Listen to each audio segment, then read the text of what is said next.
Robert को खत्म करने के लिए बोला था और तूने इन सबको पकड़ लिया। कौन है ये लोग? हमने रॉबर्ट को हर जगह ढूंढा लेकिन वो कहीं नहीं मिला। ये सब नाना के आदमी हैं, इन्हें बचाने वो जरूर आएगा। उसकी मौत का तमाशा मैं आपको दिखाऊंगा सेठ।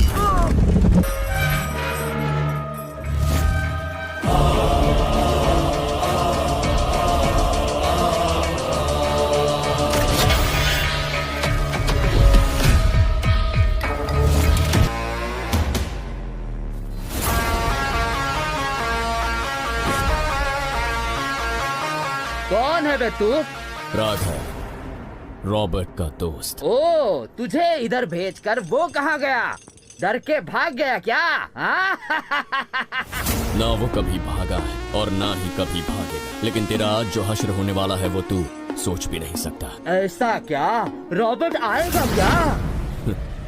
वो तो कब का आ चुका है। हाँ? कहाँ है बे वो? हाथ में हथियार हैं फिर भी पसीना छूट गया।